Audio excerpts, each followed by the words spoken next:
Hey, what's up with it, family?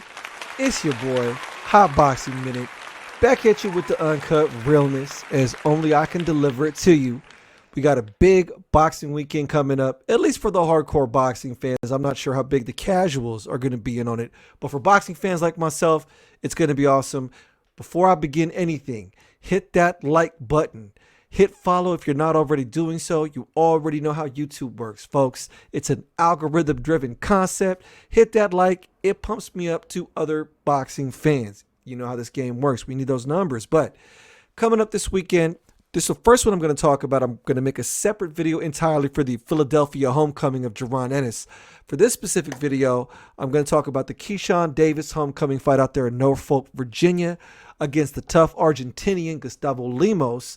But first, before any of that, let's talk about the fights that occurred this past weekend, or at least the big fights, the ones that most people are going to be talking about if you're keeping up with the sport of boxing.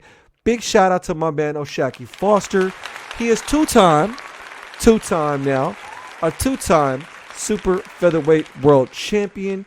He got it back in a very tough 12-round fight. It went the full distance in a rematch against Robson Conceição.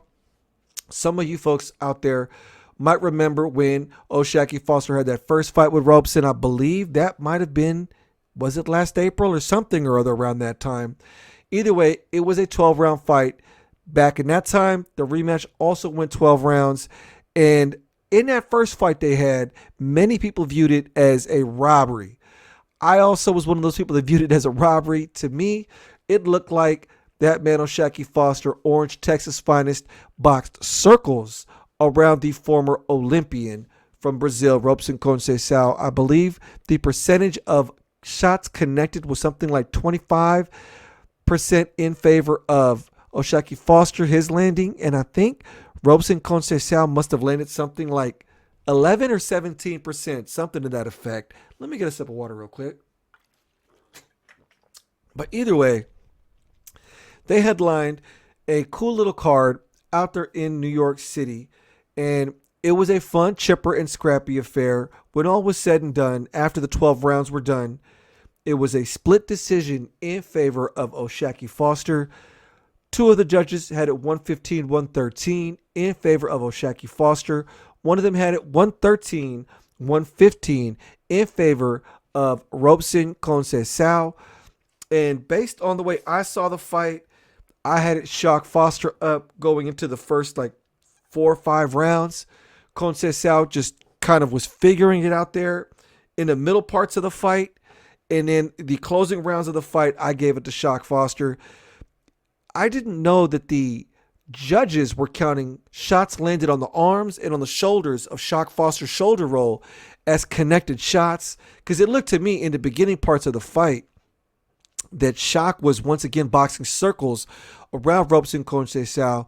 Robson was doing his usual thing, throwing punches and bunches from all different angles, kind of awkwardly throwing volume.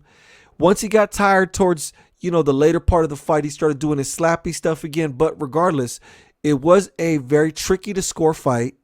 Some people actually had Robson Conceição, I saw online, based on their reactions. They thought he should have got the nod. I didn't think so. I think O'Shaquie Foster did well enough.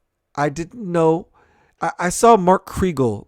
They put down his scorecards in the 4th round, and he had Conceição up 3-1.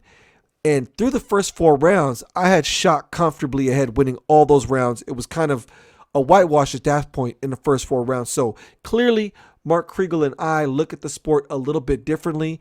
And that was when I realized they also showed the CompuBox stats that apparently they're counting those shots on the arms and the shots on the shoulder in the middle of that shoulder roll as connected points landed.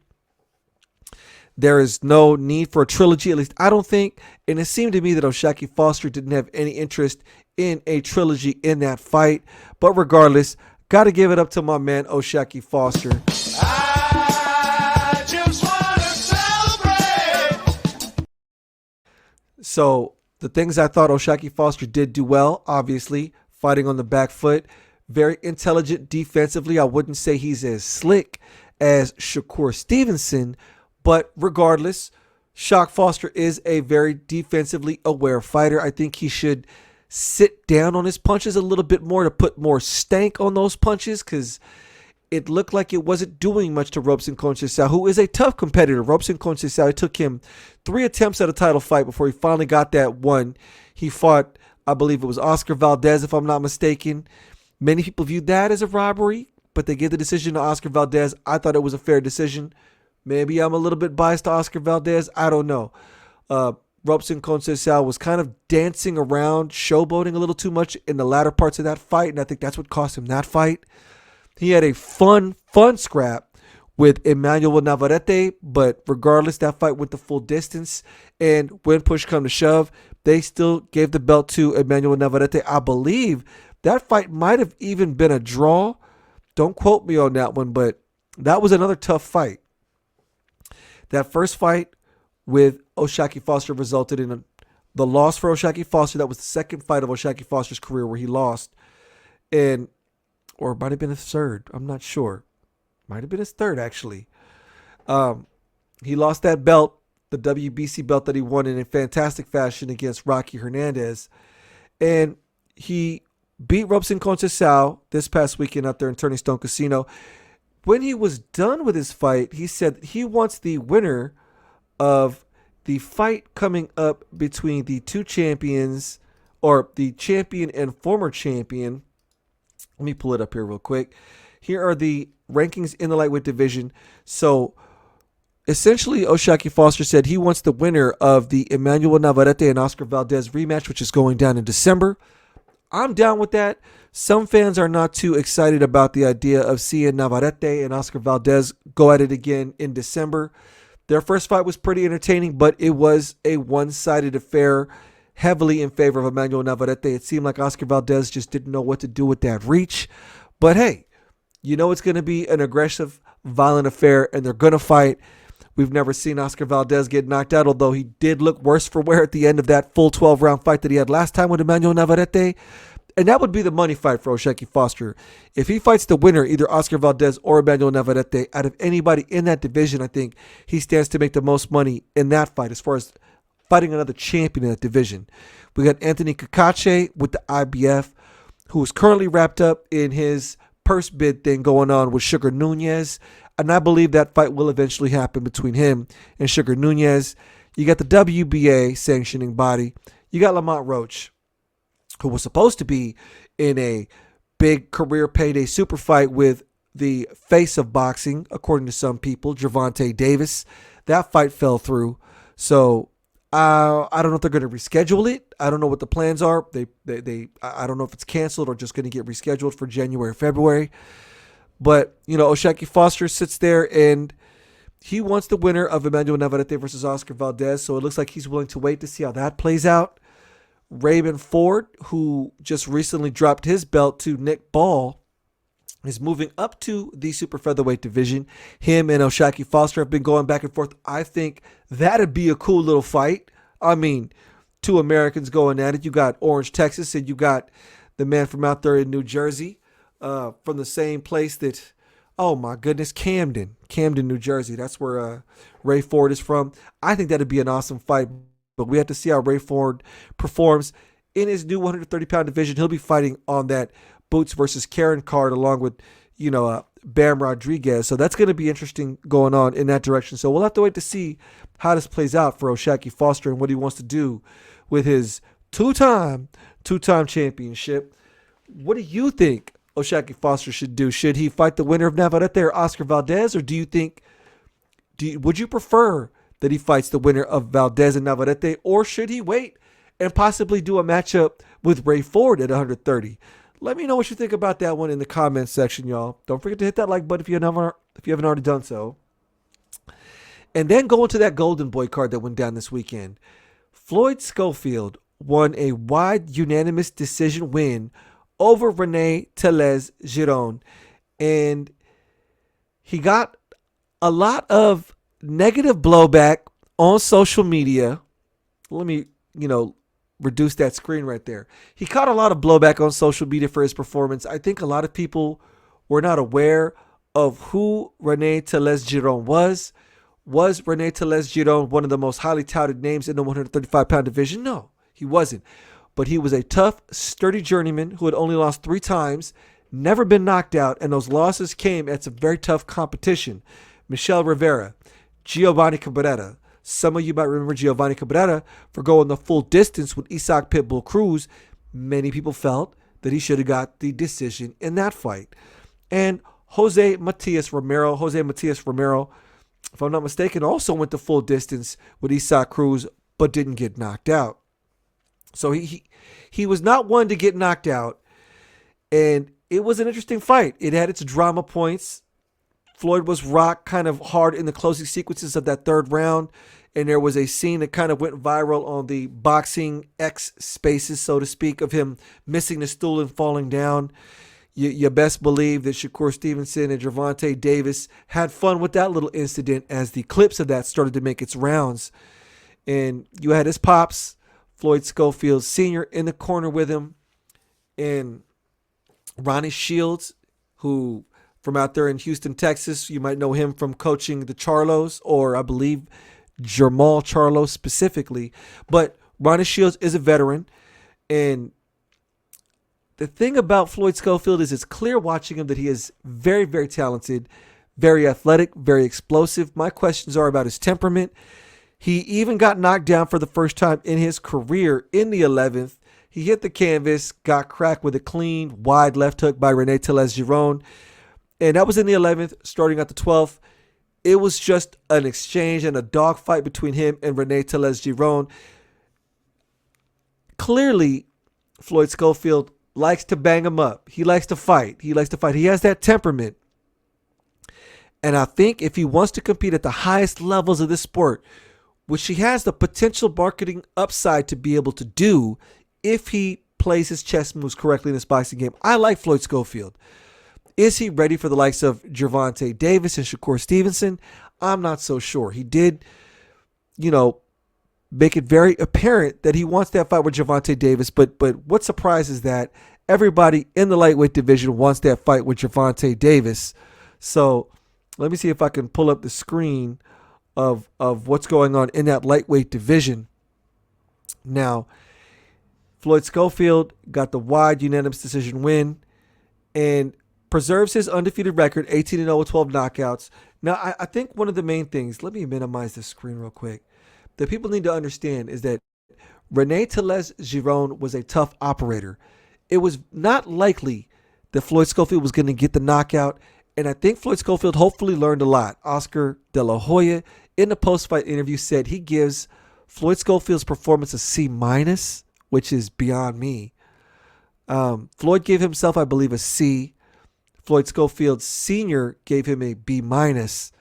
I thought it was a solid B, maybe a B-. You don't want to get knocked down, but he did win wide on the scorecards. It was very clear and evident that he was a class above Rene Teles Giron. My thing about Floyd Schofield is he does kind of, when he's too close to the opponent, try to switch orthodox to southpaw. I think you don't want to do that when you're close to your opponent. And his ring temperament. If you hit him hard, he is going to immediately want to get it back. I think he should work on that and just calm down and chill and have faith in his boxing ability. You saw after he had that weird, worrisome moment in the 3rd round, past that, the 4th, 5th, 6th, 7th, 8th, 9th round, Floyd Schofield was relying on his boxing. He wasn't loading up. And it was clear there was a strong level of separation in skill set between him and Rene Teles Giron, despite the fact that Rene Teles Giron is a tough competitor and was at no point really in danger of getting knocked out. Floyd Schofield is going to have to rely more on his boxing. It's clear he's explosive. It's clear he's strong as a bull. It's clear he's athletic. Some people have said he reminds them of a Sean Porter type. I don't know if Sean Porter is the right comparison, but I would say maybe even more along the lines of a Tim Bradley, but more explosive than Tim Bradley. I don't know how much power he has. At this point in his career, he has 12 knockouts. I guess we'll have to see once he gets against tougher competition what that kind of knockout power is looking like. But thus far, he looks like he might just be a puncher with good enough pop to keep fighters honest. I look forward to seeing him in his next fight. And the layout of the land doesn't even have him in the top 10 in the Ring Magazine rankings as far as the lightweight division. Of course, you got Gervonta Davis at the top, Vasyl Lomachenko with the IBF, William Zepeda, who is currently the number one ranked contender in all four sanctioning bodies. So everyone's waiting to see what William Zepeda does next. He's going to be fighting on that Latin Nights in the Riyadh season cards. Shakur Stevenson, he's got the WBC. Ivan Bedenchek, who just recently won that vacant belt against Emmanuel Navarrete. Raymond Murataya, who just got the second round knockout over my former gym mate, Ricky Perez. That was hard to watch. I don't want to see any of my gym mates that I know and have trained with and sparred with get dogged like that, but it was Raymond Murataya. But yeah, he did my boy Ricky some dirty and kind of got the vicious stoppage in that second round. I don't like that shit. For sure, bro. I don't like that shit. You got Keyshawn Davis. You got your boy Frank Martin. How did Cruz get so high? Anyways, and then I don't even know. Noakes from the UK. I'm not going to sit there and pretend like I've watched too much of his fights. But Cruz and your boy Keyshawn Davis, that's an interesting one. That would be a great rehash of their Olympic rivalry.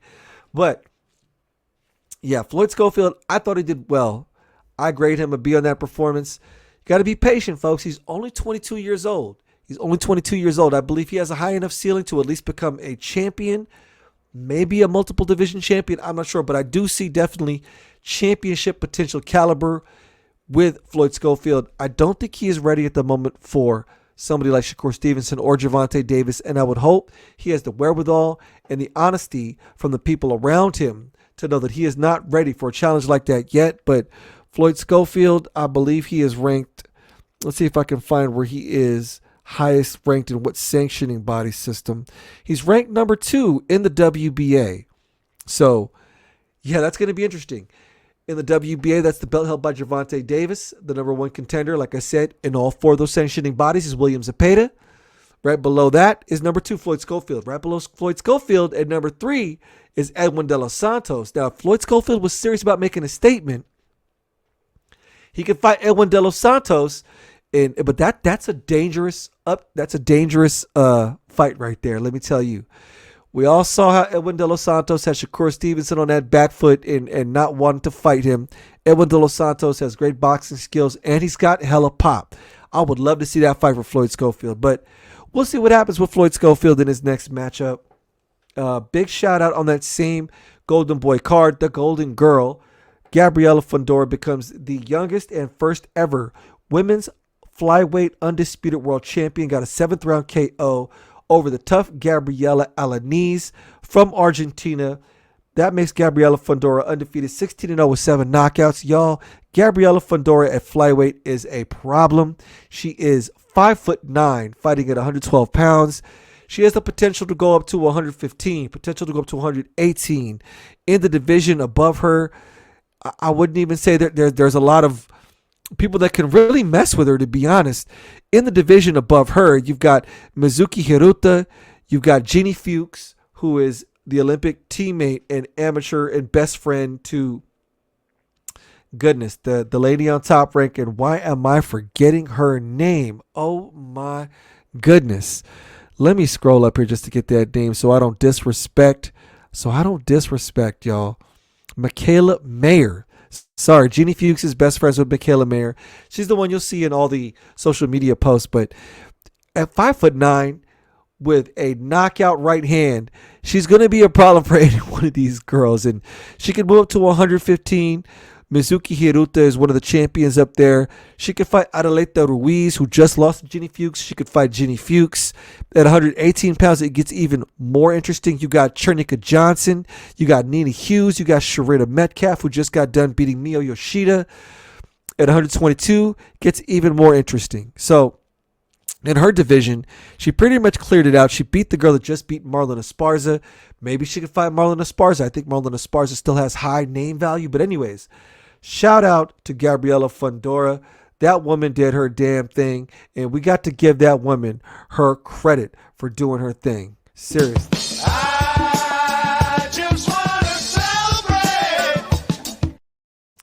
So now that we're done with those fights over this past weekend, I want to talk about Keyshawn Davis versus Gustavo Lemos. That is going to be the fun fight. Where's the beef? Where's the beef? Hey, where's the beef? Now, there's no personal beef between these two, but I would say arguably this is going to be Keyshawn Davis' toughest fight of his professional career. We saw Gustavo Lemos get his first loss in his last fight last April in an IBF title eliminator against Richardson Hitchins. He lost by unanimous decision, and many people feel that Gustavo Lemos should have got the nod on that. I'm not one to say it was a robbery. I believe Richardson Hitchins did box more effectively, albeit it was a boring kind of fight for him to win. And there were definite moments where Richardson Hitchins was in trouble and he was clinching for dear life with that man, Gustavo Lemos. Gustavo Lemos is one of those come forward fighters, very aggressive. Argentinians are like that. Argentinians, they love to fight. They sit down heavy in their punches. You had fighters, obviously, from Argentina that are well known. Sergio Martinez wasn't one of those kind of rugged guys. He was more a guy that used his athleticism and cut angles. But, you know, you had guys in the past like, the guy Floyd Mayweather fought. Why are these names not coming to me? Marcos Maidana. My goodness. Lucas Matisse. Tough Argentinians. And obviously, you had the fight this weekend with the woman Argentinian, Gabriella Alanis. They're well schooled. They teach punching style in Argentina. They do have an amateur circuit, and they do give them amateur fights, but they definitely come to fight. They're definitely punchers. Gustavo Lemos is a very textbook puncher. He is not coming to diddle-daddle or do the pretty stuff and do some back-footed stuff. He's walking forward.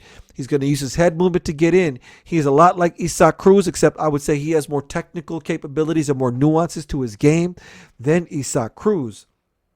He had that fight with Richardson Hitchins. It was one of those things where when you're looking at the fight and you're judging it, you're asking yourself, what matters more? Landing more shots that are not of a lot of consequences, or the person who landed fewer shots, which was Gustavo Lemos, landing heavy heat and heavy leather on Richardson Hitchins. Either way, Gustavo Lemos got that loss. And that fight was at 140 pounds, so Gustavo Lemos, who has had problems making weight at 135, is coming back down to 135 pounds to fight the undefeated fighter Keyshawn Davis, who was 11-0 with 7 knockouts. In his hometown, headlining at the Scope Arena in Norfolk, Virginia. I believe it's already sold out, something like a 9,000 people capacity. And, you know, that man has been riding a wave so far. Let me see if I can pull up where he's been. I know he's fought 2 times in the last year alone, Keyshawn Davis. And it's been against good opposition. He got a recent 7th round stoppage against the former 2-division champion, Jose Pedraza. And he took Miguel Madueño to a clear, unanimous decision win over the course of 10 rounds. And this is his 3rd fight, so activity matters. This is the first fight for Gustavo Lemos since the April loss to Richardson Hitchins. Gustavo Lemos is also moving down in weight, and those are things to consider. Do I have the betting odds currently?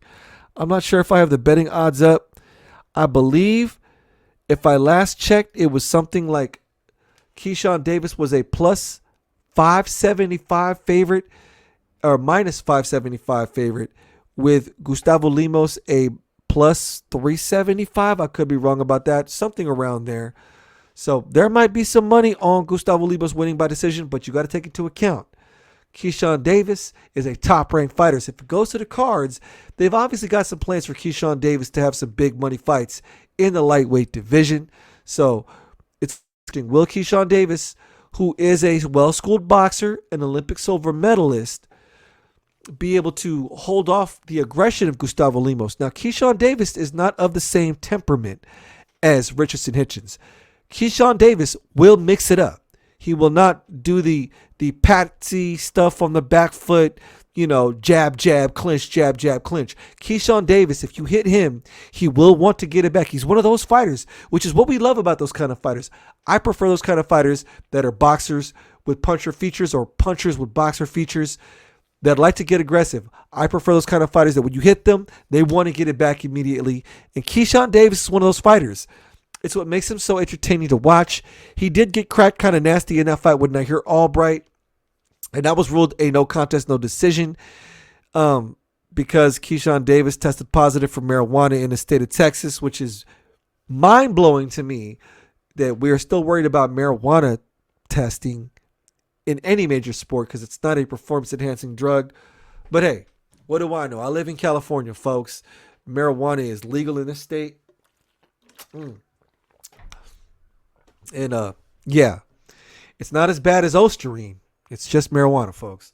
But, you know, he has shown a proclivity to want to stand there and bang. So there is a potential, folks. Now, I'm not saying it's a big potential, but there is a potential for this to end up becoming a Marcos Maidana, Adrian Broner affair. I'm just saying, you're going to want to watch that fight because it has a lot of implications. Now, also, don't forget that even though Gustavo Lemos is coming down in weight to 135 pounds to a weight division he has historically shown problems in making weight at, Keyshawn Davis is fighting at home. Now, there tends to be this thing sometimes where there can be a hometown curse. We saw it with Regis Prograis when he fought at home in New Orleans. We saw it with Montana Love when he got knocked out by Liam Potter, or Steve Spark.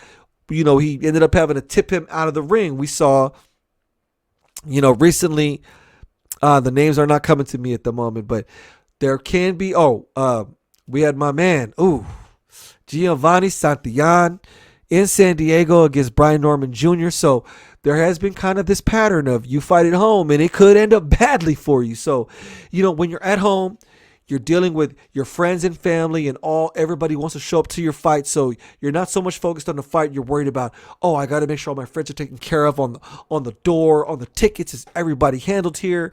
Media, your local town media has access to you. Is that going to interfere with Keyshawn Davis' focus going into this fight?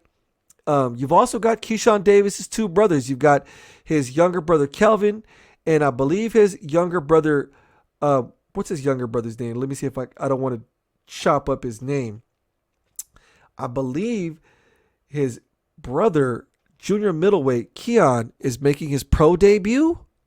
I could be wrong about that, but I know Kelvin has already got some fights under his wing. So it's going to be the three brothers, DB3. And you've also got, it's going to be a showcase of other top-ranked guys. You've got his Olympic teammate, Troy Isley, that's going to be there.